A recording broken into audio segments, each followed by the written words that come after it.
Y estaba recordando una etapa muy bonita de la vida, y fue esa etapa de la escuela. Hoy poco se habla de la escuela, ¿verdad? Ya se habla de colegios, pero muchos de nosotros estuvimos en las escuelas y podemos recordar experiencias bonitas. Por ejemplo, lo que jugábamos en la escuela. ¿Qué jugaban en la escuela ustedes? Recuérdeme algo que usted jugara en la escuela. Soldado Libertador. Por ahí dijeron que esconder el bolso a la profesora. Bueno, mire esos juegos que se inventaban, ¿no? Pero teníamos juegos interesantes y también algunos privilegios. Unos privilegios que uno se sentía contento, como cuando la profesora lo mandaba a uno a traer tiza. Claro, la nueva generación ya no conocen la tiza, pero ¿se acuerda cuando vaya y trae tiza? Uno se sentía feliz porque, o pasa a borrar el tablero, y uno saltaba para poder borrar ese tablero. Se sentía uno contento, ¿verdad? Y era un privilegio tocar la campana. ¿Cuántos tocaron la campana? Vaya y toque la campana. Bueno, en mi época ya era timbre, yo no conocía la campana, entonces no. Bueno, está bien, continúo. Bueno, los que son más viejitos recordarán que hubo una época que uno daba 50 centavos y le daban mogolla y leche. ¿Quién recibió mogolla y leche? Bueno, en mi caso ya fue hamburguesa y perro caliente, eso ya. Pero épocas interesantes de recibir la mogolla y pero de verdad, ¿cuántos recibimos mogolla y leche? Ya las nuevas generaciones no saben qué era eso, pero era genial y eso ayudaba mucho en las casas, ¿sí o no? Porque era bien exquisito y bien agradable. Claro, por allá en la época de Manolito recibían era maná y agua de la peña, pero nosotros recibíamos leche y mogolla. Esto para recordar una época linda de la escuela, y consideramos que fue una etapa que ya pasó, porque terminamos quinto y pasó la etapa de la escuela. Pero hoy quiero hablarle de la escuela de Dios, una escuela que no pasa. Amén. Hablemos entonces de la escuela de Dios, y para ello vayamos al texto en 2 de Corintios capítulo 12, versículos del 1 al 10. Y mientras usted busca 2 Corintios capítulo 12, versículos 1 al 10, vamos recordando que Pablo escribió la primera carta a los Corintios con el propósito de corregir algunos comportamientos, conductas erradas de esta iglesia que se consideraba madura, pero estaba caminando en carnalidad. Entonces Pablo tiene que hablar con contundencia, exhortar y corregir la iglesia. Pero también escribe la segunda carta, y entre los temas está el defender su ministerio. El defender su ministerio. Perdón un momento.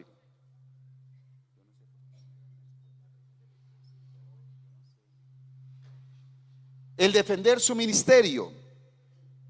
Y entre la primera y la segunda carta se escribió otra que se considera que se perdió. Hay evidencias que hubo una carta que no la tenemos registrada, pero tenemos lo que es la palabra que necesitamos. Entonces Pablo está escribiendo para poder defender también su ministerio. Y mire lo que dice en el texto que estamos referenciando.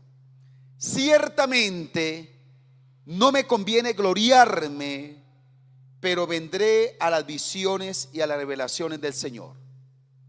Conozco a un hombre en Cristo que hace 14 años, si en el cuerpo no lo sé, si fuera del cuerpo no lo sé, Dios lo sabe, fue arrebatado hasta el tercer cielo. Y conozco al tal hombre, si en el cuerpo fuera el cuerpo no lo sé, Dios lo sabe, que fue arrebatado al paraíso, donde oyó palabras inefables que no le he dado al hombre expresar. De tal hombre me gloriaré, pero de mí mismo en nada me gloriaré, sino en mis debilidades. Sin embargo, Si quisiera gloriarme, no sería insensato, porque diría la verdad. Pero lo dejo para que nadie piense de mí más de lo que en mí ve u oye de mí. Y para que la grandeza de las revelaciones no me exaltase desmedidamente, me fue dado un aguijón en mi carne, un mensajero de Satanás, que me abofetee para que no me enaltezca sobremanera. Respecto a lo cual 3 veces he rogado al Señor que lo quite de mí. Y me ha dicho: bástate mi gracia, porque mi poder se perfecciona en la debilidad. Por tanto, de buena gana me gloriaré más bien en mis debilidades, para que repose sobre mí el poder de Cristo. Por lo cual, por amor a Cristo, me gozo en las debilidades, en afrentas, en necesidades, en persecuciones, en angustias, porque cuando soy débil, entonces soy fuerte, dice la palabra del Señor.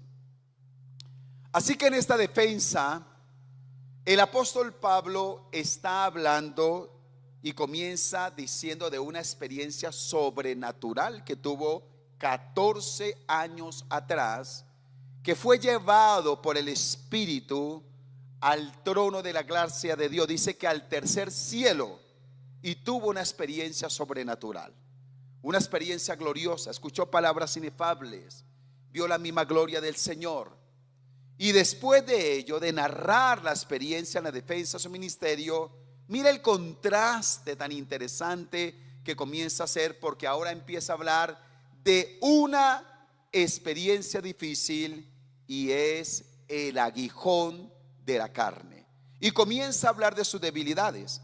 No sé si alguien tuvo en cuenta, usted puede contar cuántas veces la palabra debilidad o debilidades está en los versículos que leímos. A ver, el que me diga cuántas veces está la palabra debilidad, para saber que ahora Pablo de la gloria comienza a hablar de la debilidad que le acompañaba. Para no ponerlo a contar más, 5 veces. Usted lo lee en diferentes versiones y 5 veces está la palabra debilidad. De tal manera que si trajéramos a Pablo aquí a la iglesia y nos comenzara a hablar, y en tan poco tiempo nos hablara 5 veces de sus debilidades, seguramente diríamos: pastor, atienda a ese hermano que es un hermano muy negativo, un hermano que tiene un lenguaje muy débil, hay que ministrarle, de pronto es que no tiene fe. Pero es el mismo apóstol Pablo, el hombre que según la historia era bajito, calvo, narizón, feito, pero que tuvo el privilegio de escribir cerca de la mitad del Nuevo Testamento. Así que vamos a considerar en esta mañana el sentido que tienen algunos aguijones, de los que quisiéramos ser libres, pero que cumplen un propósito tal vez no deseado, pero sí necesario en la vida de todos y cada uno de nosotros. ¿Qué fue exactamente lo que el apóstol Pablo quiso enseñar cuando abrió su corazón frente a los corintios, dejando ver su humanidad, su sufrimiento, como lo hace aquí, y también lo hace terminando 2 Timoteo, las 2 veces que el apóstol Pablo lo hace? Así que, hablando de la escuela de Dios, quiero dejarle algunas fijaciones en esta mañana. Número 1, la escuela de Dios es inevitable. Diga conmigo: es inevitable. La escuela de Dios es inevitable. Saulo fue un estudiante de la escuela de Dios. Recordemos el nombre inicial que tenemos: Saulo, que era por región y también por idioma, que después se le llama Pablo. Y desde el comienzo, recordemos que en el capítulo 9 de el libro de los Hechos, cuando va camino a Damasco, dice que tuvo una revelación de la gloria de Dios. Dice que él vio una luz, oyó una voz, y allí es donde el Señor se le revela y le dice: Saulo, Saulo, ¿por qué me persigues? Dura cosas te es dar coces contra el aguijón. Note que ahí está otra vez la palabra aguijón. En otras palabras, el Señor le está diciendo: no estaría bien que teniendo una aguja, usted descalzo la agarrara a patadas, porque lo que está haciendo es dañándose a sí mismo. Eso es dar coces contra el aguijón, patadas contra algo puntiagudo. Y ahí le dice que le va a mostrar cuánto le es necesario padecer por el nombre del Señor. Y empieza el proceso desde camino a Damasco. Y ahora, cuando han pasado los años del ejercicio ministerial, curiosamente el apóstol sigue en la escuela de Dios y ahora enfrentando esta experiencia entre la gloria y el aguijón. Así que eso nos dice que todos los hijos de Dios que un día le dijimos sí al Señor, que le dijimos: Señor, te queremos conocer más, que hagas tu voluntad en nuestra vida, queremos crecer a tu estatura, queremos madurar. Todos nosotros ese día nos matriculamos en la escuela de Dios. Así que le doy la bienvenida a usted como discípulo de la escuela de Dios. Usted está en la escuela del Señor. Tal vez ya terminó su escuela de primaria, pero seguimos juntos en la escuela de Dios. Ahora, la escuela de Dios tiene materias no comprendidas. Qué interesante, porque cuando estamos en la escuela, estamos estudiando, hubo materias que se nos facilitaron, ¿verdad? Nos gustaron materias, pero hubo otras que no nos entraban de ninguna manera. Y uno decía: uy, esa materia ni la entiendo. En aquellas épocas se hablaba de habilitar, rehabilitar. Hoy se habla de recuperaciones. Y bueno, tenaz, porque hubo materias que eran difíciles. ¿Tuvo usted una materia difícil? Vamos, cuéntele al que está al lado cuál era la materia suya difícil. No diga que recreo, ¿no? Pero seguramente tuvo una materia difícil. Y allá también los que están en las redes sociales, usted dijo: no, para las matemáticas negado. Otros dicen: eso, la historia era aburrida. Español, que antes le decían lenguaje, ni se diga, ¿verdad? Claro, si usted ya tenía más de 3 o 4 materias inexplicables, estaba grave, ¿no? Pero habían materias inexplicables, no comprendidas. Y Pablo tuvo algunas materias que comprendía muy bien. Miren lo interesante, Pablo tuvo buenas materias. Por ejemplo, la del llamado. Una vez sabe que es el Señor, entra en 3 días de ayuno y responde al llamado. Y quiere predicar por un lado, quiere predicar por otro lado. Respondió a esa materia. Respondió a la materia de las experiencias sobrenaturales, como la que empezó narrando aquí. Le gustaron. Pablo fue un hombre de experiencias con el Espíritu. Un hombre que vio la gloria de Dios. ¿Cómo es que tiene esa experiencia de ir al tercer cielo? Escuchar palabras que dice que no le eran dado expresar. Tuvo la materia de las misiones, 3 viajes misioneros, fundó obras, formó obreros, llevó la palabra. Fue un hombre que tuvo algunas materias en las cuales sacaba 10. Bueno, en aquella época era 5, ¿no? Y si era menos de 3, se la ponían en la libreta con un esfero rojo. Se acordará, ¿no? Se acordará de aquellas épocas. Así que eran materias que le iba bien. Pero sabe que hubo algunas materias inexplicables y difíciles que le dieron lora al apóstol Pablo. Y aquí habla de una muy difícil, la materia, el aguijón de la carne. El aguijón de la carne. Así que cuando hablamos del aguijón, en este pasaje está hablando de una estaca de tienda, no un clavo pequeño. Entonces era lo que se usaba, se trabajaba artesanalmente hasta tener la punta más filosa para poder clavar y afianzar las tiendas. Y por eso cuando dice dura cosa te dar cosas contra el aguijón, es como agarrar eso, ya le dije, a golpes y hacerse daño a sí mismo.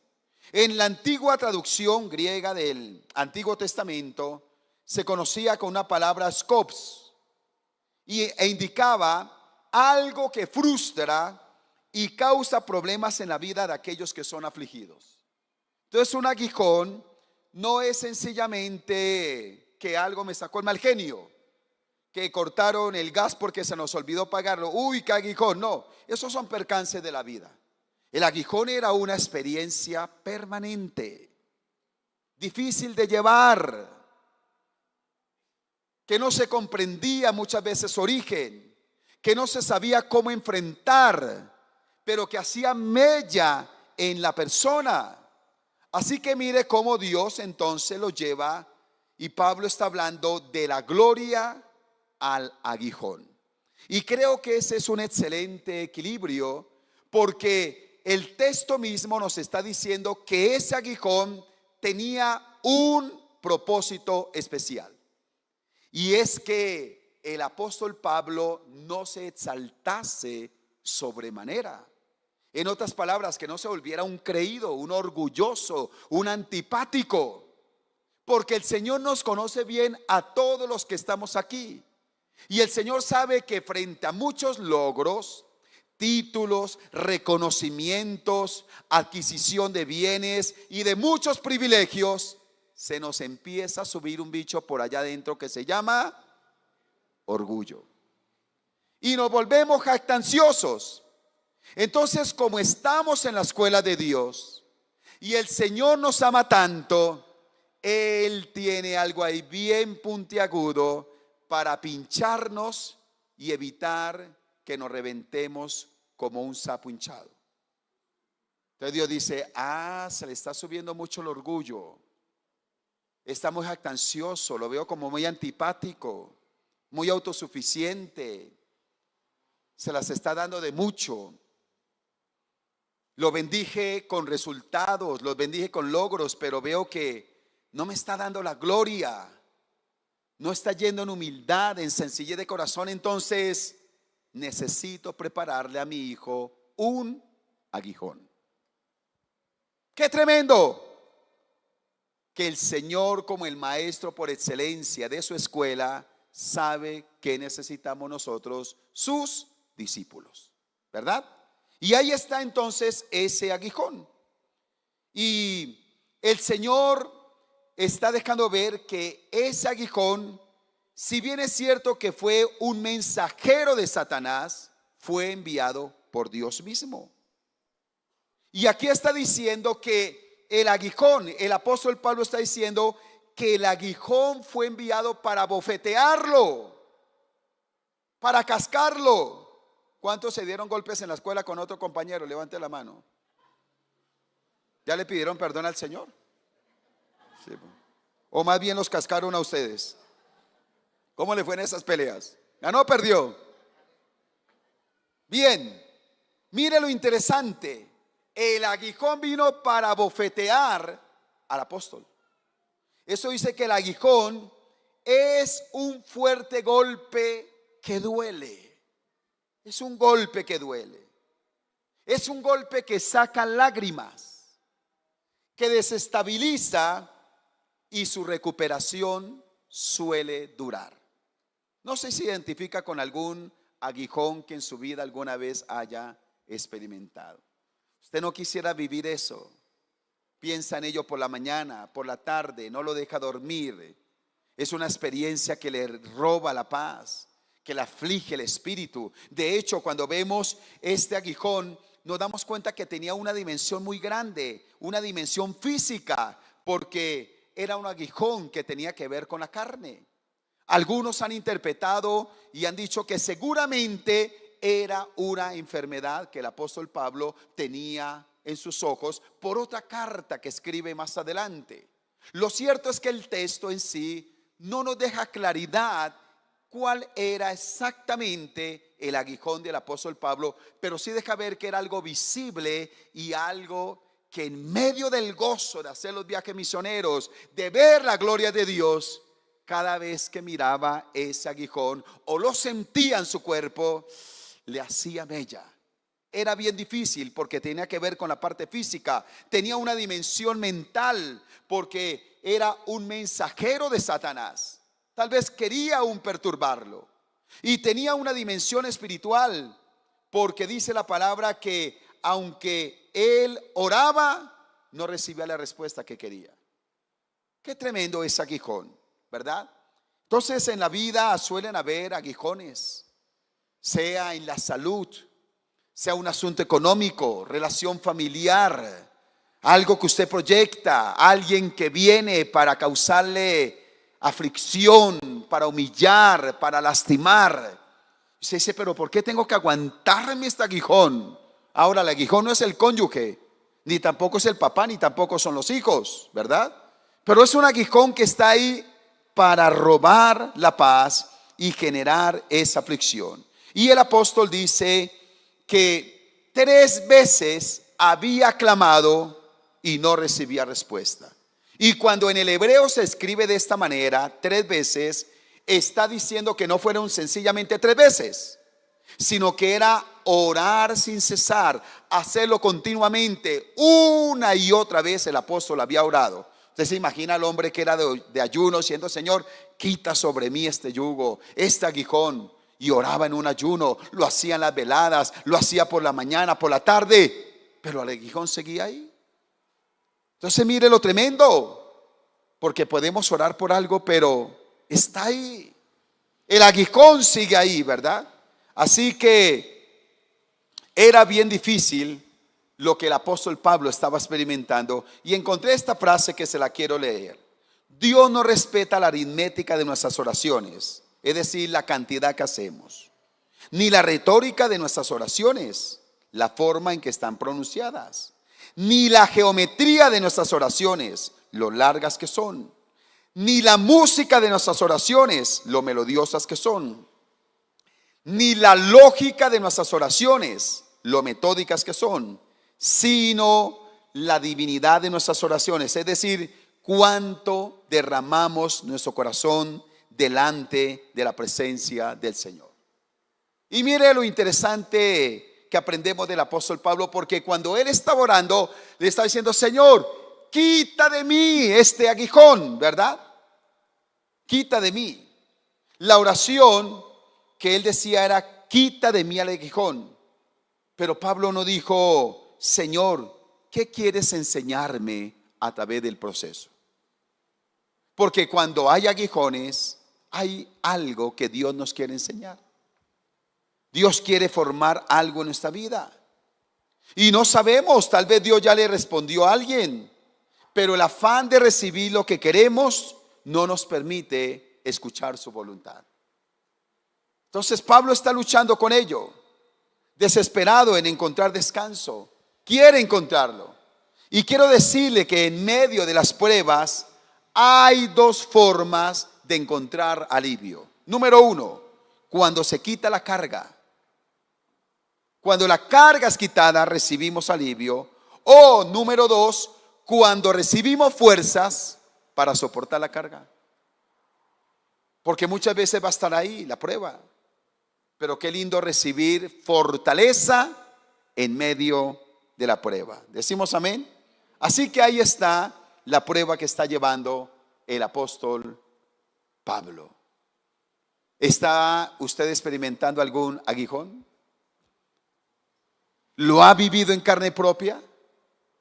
¿Ha orado al Señor por algo, diciéndole: Dios, quita de mí esta carga, esta amargura de corazón, este malestar, esta indisposición con esta circunstancia?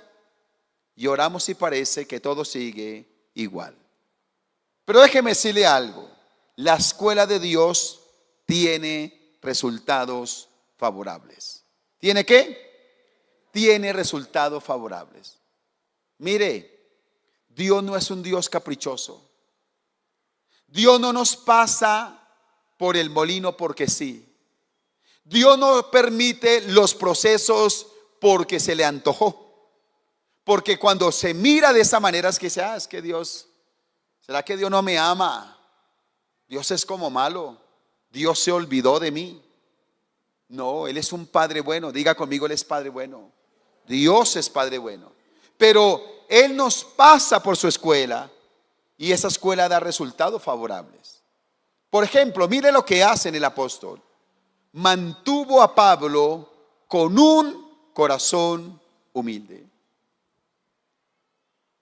Mantuvo a Pablo con un corazón humilde. Sabe que este es un buen propósito de la escuela de Dios. Mantenernos ¿qué? Aterrizados. Mantenernos aterrizados. No olvidarnos que somos humanos. No olvidarnos que cargamos nuestras propias miserias.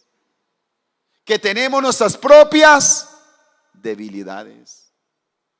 Y cuando uno se encuentra con su humanidad, con sus debilidades, a veces uno se aflige. Pero eso lo mantiene a uno humilde. Porque a veces somos tan fáciles para señalar a alguien y criticar lo que alguien hace. Lo más terrible es cuando nosotros terminamos haciendo lo mismo o algo peor. Y nos damos cuenta que ninguno de nosotros estamos para juzgar a los demás. Todos necesitamos de la misericordia y de la bondad de Dios. Entonces lo mantuvo humilde, ¿verdad? Es decir, la visión por 14 años. Dijo que había tenido una visión 14 años. La visión era secreta, pero el aguijón era público. Por eso hicimos énfasis que 5 veces en el texto está la palabra debilidad. Lo que más quiso enfatizar era el reconocimiento de su debilidad. Mientras alguien no reconozca su debilidad, no va a tener un corazón enseñable. No va a pedir ayuda. No va a reconocer que necesita aprender, ¿verdad? Porque se cree fuerte. No necesito de nadie. Y le muestra a todo el mundo fuerte. Y hay personas que por experiencias de la vida las interpretan mal y hacen un caparazón. Y a todo el mundo le muestran que son fuertes. Hay que cuidar, hay que proteger las debilidades. No hay que mostrarlas. Porque es perder. Pero el apóstol Pablo, siendo ese gran hombre que ya describimos, mire cómo deja ver sus debilidades, que lo mantuvo humilde. Lo capacitó para ejercer el ministerio con mayor autoridad. Mire ese resultado. Porque pudo pasar por la escuela de Dios. Y lo capacitó para ejercer el ministerio con mayor autoridad. Por eso vemos que Pablo posteriormente escribe a los filipenses y le dice: por nada estéis afanosos, sino sean conocidas vuestras peticiones delante de Dios en toda oración y ruego con acción de gracias. Segunda Corintios, la base que hemos leído del aguijón, se escribió en el año 57 después de Cristo. Filipenses se escribe en el año 60 después de Cristo, 3 años más. En otras palabras, cuando Pablo desde la cárcel está escribiendo a la iglesia a los filipenses, claro, la experiencia de la cárcel está dando, es otro aguijón que le está llevando en este momento. Pero 3 años atrás ya había pasado un proceso que le daba la autoridad para poder consolar a los hermanos de la iglesia en Filipos. ¿Sabe qué nos dice eso? Que nosotros somos afligidos para consolar a otros. Una frase que aprendí en el año 87 de un gran hombre de Dios en un retiro, y predicó y dijo: nosotros somos afligidos para consolar a otros. Entonces, esos aguijones que experimentamos, ¿sabe? Tienen un múltiple propósito. Y uno de ellos es mantenernos a nosotros aterrizados. Pero también Dios usa esas experiencias. Dios no pierde nada, las usa para capacitarnos. Y en el camino de la vida nos cruza personas que están viviendo situaciones similares. Y qué lindo uno poderle decir: mire, yo pasé por ahí. Yo le puedo comprender. Yo puedo identificarme con lo que usted está viviendo, pero quiero decirle que Dios me ayudó así, así y así. Porque somos afligidos para consolar a otros que lo necesiten. Recuerdo alguna vez que estaba aconsejando a una pastora y estaba en medio de una dificultad y le empecé a hablar y a darle algunos consejos, a motivarla, y no aguantó más y se me rió en la cara.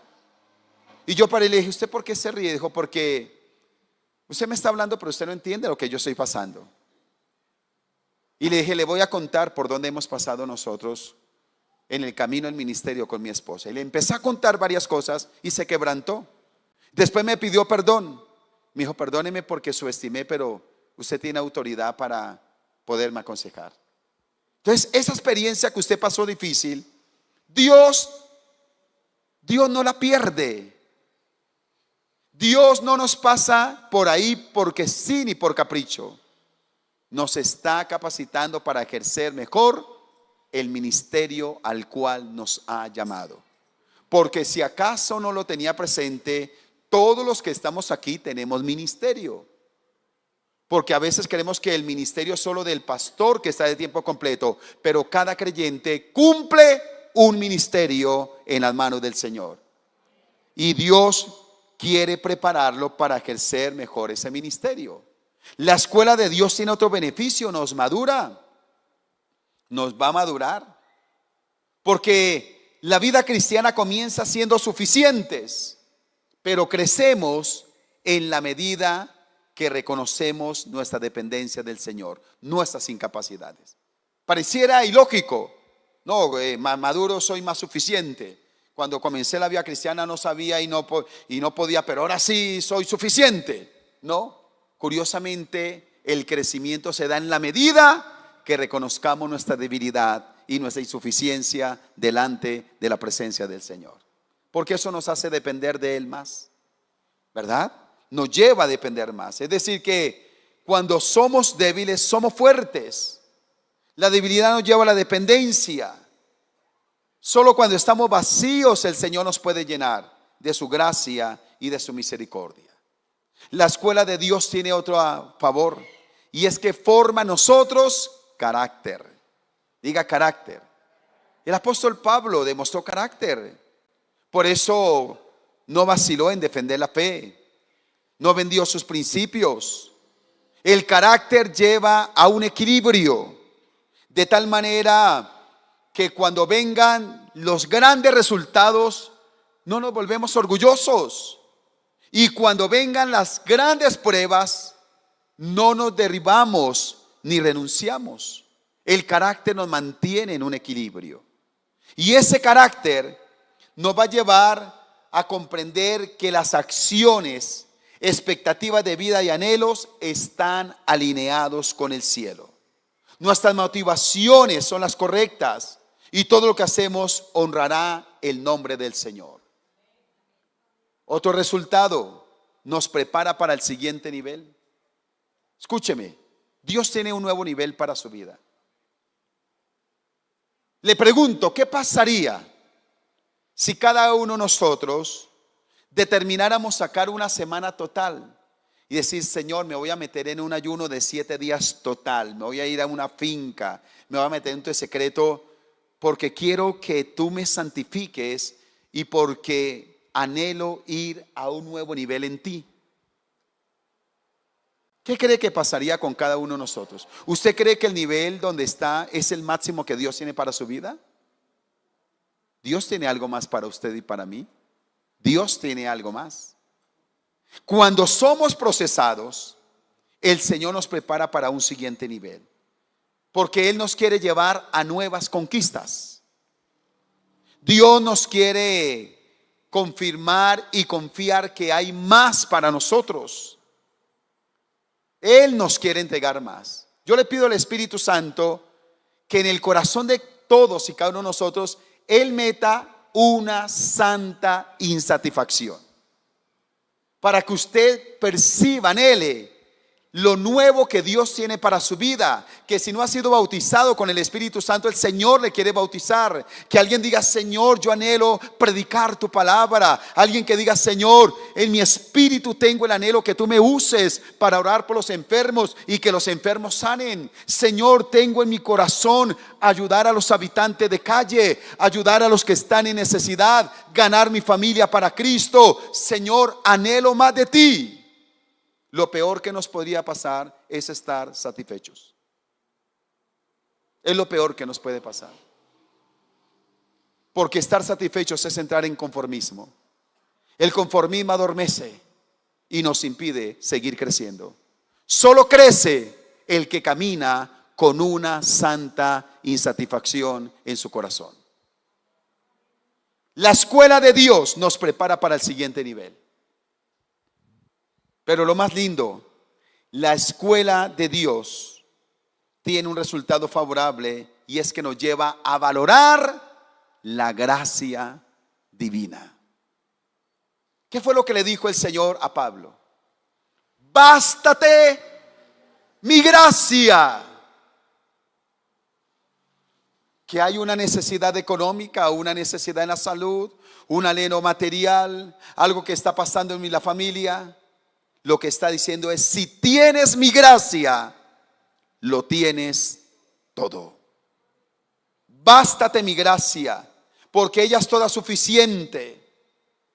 Está disponible en todo tiempo, lo cubre todo, lo sustenta todo. La gracia de Dios como el tesoro más valioso y el que está por sobre cualquier bendición que podamos adquirir aquí en la tierra.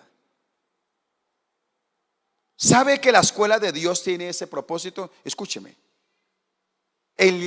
La mejor materia, lo mejor que nos puede pasar en la escuela de Dios es identificar, valorar y amar la gracia de Dios por sobre cualquier bendición que recibamos en esta tierra. La gracia de Dios es mejor que pagar las deudas. La gracia de Dios es mayor que la sanidad de un cáncer. La gracia de Dios es mayor que firmar las escrituras de una propiedad. La gracia de Dios es mayor que cualquier beneficio que pudiéramos recibir en la tierra. ¿Sabe cuál es el problema? Que muchas veces hemos bajado la gracia al nivel de otras bendiciones y aún por debajo de otras bendiciones, a tal punto que si hay dinero estamos bien, que si hay salud estamos bien, que si tenemos las cosas que deseamos en este mundo estamos bien, pero no identificamos la gracia. Y el proceso de la escuela de Dios es resaltar la gracia por sobre cualquier otra bendición, porque al fin y al cabo la máxima expresión de la gracia es el sacrificio y la obra redentora de Cristo Jesús, y a través de su sangre el lavamiento de nuestros pecados. La gracia de Dios sobre carros, sobre cualquier cosa, la gracia de Dios. Si tenemos la gracia, pues dice: bástate mi gracia. Que la gracia de Dios nos baste a todos los que estamos aquí. Eso nos tiene que llevar a un compromiso y a valorar el mayor regalo del Señor. Déjeme decirle esto como conclusión.